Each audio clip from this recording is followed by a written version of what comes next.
Hello, hello. It's good to be back. We're going to be starting things off by producing the first part on a new project, and that is the adjustable threaded bar stool. And we're going to be producing the double-sided seat today.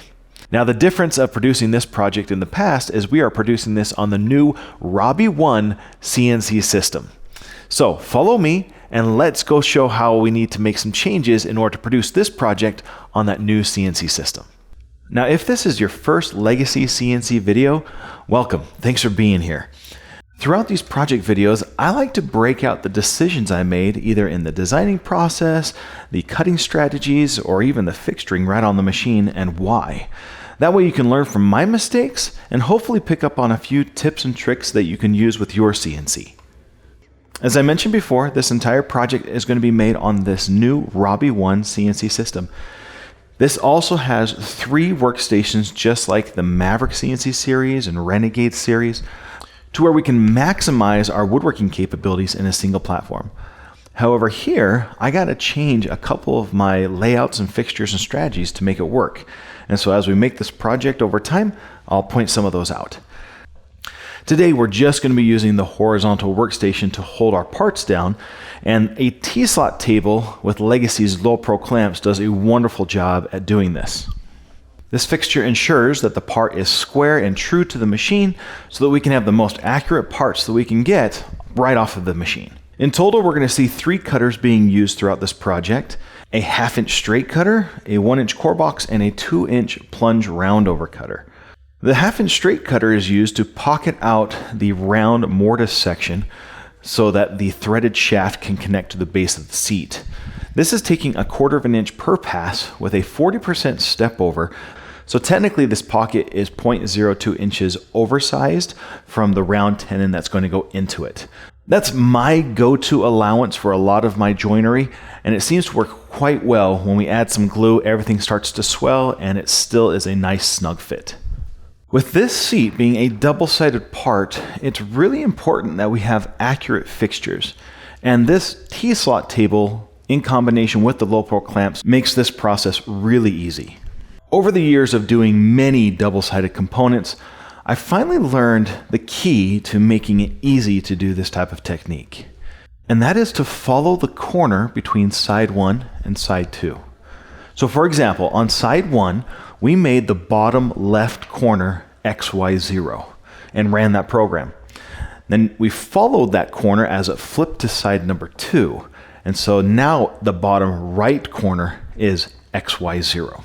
We also have to make those adjustments in the CAD/CAM software within Aspire so that all the programs line up between side 1 and side 2.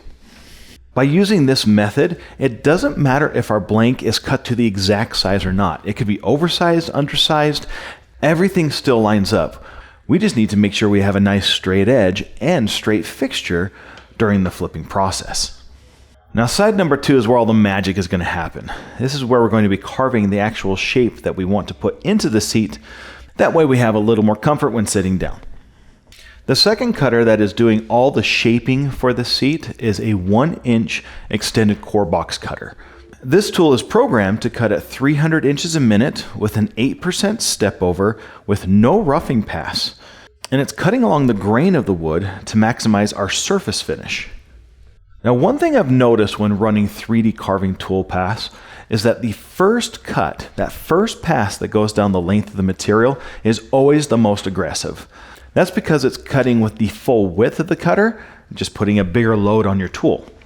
So what I like to do is I'll use the overrides on the CNC to slow down my feed rate just throughout that first pass. And once it's done, I'll speed it back up to my programmed feed rates, which in this case is 300 inches a minute. When it comes to the layout of the seat, we can create any shape within the Aspire CAD/CAM software. It has the modeling tools and toolpath strategies necessary to do anything that we'd like here. Because 3D carving is the slowest cutting process on your CNC, I always like to increase my cutter size so that my step over increases with it. That way I can get the machining done a bit faster. For example, in this scenario, this 1-inch diameter core box cut that entire seat profile in less than 7 minutes. Now, this last cutter is really cool because we're going to use the advantage of the shape of this tool. This is a big roundover cutter. It's going to be adding a 3/4 inch radius to the outer edge of the seat.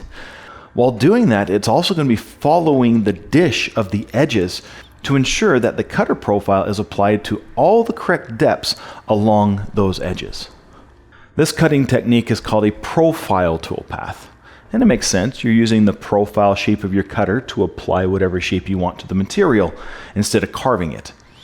This is up to 12 times faster than any carving strategy and gives you a much cleaner finish. However, because of the size of this cutter, I need to change my cutting strategies to make sure I'm not overloading my spindle or getting too much chatter just because of how much force is being applied to the tool when we're cutting with the full profile shape of that cutter. So after watching my prototype, I decided to break up this toolpath into 3 different toolpaths, all performing the same thing but at different pass depths and feed rates. So the first 2 passes are just roughing it out quickly. A nice big pass depth of about 1/2 inch, traveling at about 180 inches a minute. The second toolpath, following the same line, is now cutting the next 2 pass depths a little bit shallower, about 1/4 inch per pass, moving at about 120 inches a minute. And now that we've almost embedded the cutter at full depth, the last 3 passes are going to be a separate toolpath, taking around 1/8 inch per pass at 60 inches a minute. At this point, we are done with the cutting on the CNC. I decided not to run a toolpath to finish cutting out the part. A majority of that is already done with that last cutter. And the reason I chose this is because I don't want any of my tools to cut into my table fixture. Now there are a couple of methods you can use to prevent that. One of them is do what I'm doing here. Don't cut all the way through. Just leave a 1/8 inch of material at the very bottom of the material, and we're going to clean that up using a bandsaw and flush trim router. Another technique that I'm going to show in another part coming up is putting a thin spoil board between your part and your table fixture. That way, if you do cut through your material, you're cutting into a scrap piece of wood that you can just chuck, instead of cutting into your table fixtures that you've learned to really rely on because they're accurate and made with the CNC. To cut these out on the bandsaw is pretty straightforward. I like to get the blade close to the original seat edge, that way I have less material to remove. But I had to be careful not to ruin my part or make it so I had additional steps to do by running that bandsaw into the edge of the seat. Now I can just clean off the rest of this material using a flush trim router. Now I'm using a router table here, but I don't have a big router. This is a 1.5 horsepower router that only has 1/4 inch shanks, so I'm limited to the size of the cutters that I can use with this tool. So with this 1/4 inch flush trim router, I just took a lot of small passes working my way back to the edge of the seat. Now I had to break this process into 2 different depths. That's because at the thickest part, which is the corners, if my flush trim is set to remove that material, by the time I get to the center or the middle section of the edge of that seat, the bearing is now going to be making contact with the radius portion that has been cut. And that can throw off the cutting edge just by a small amount. So I removed the corners first, reset my depth to be a little bit lower, and then came back and removed the edges. Well, that was really cool to watch, especially that last cutter that added that giant radius profile to the seat. I'm not sure how it was going to take on that smaller CNC system, but it did awesome. So if you're interested in learning more about legacy CNC systems, there's a lot of resources, including a pile of videos right here on our YouTube channel. If you want to learn more about the actual CNC systems themselves, I recommend you jump on over to our website at legacywoodworking.com. Now, if you, after watching this, have some ideas or suggestions or a different take on how you would approach this on your CNC system, share those thoughts right down below in the comments section. In the next video, we are going to be making the legs that have a 2-step process on legacy CNC systems. So keep an eye out for that.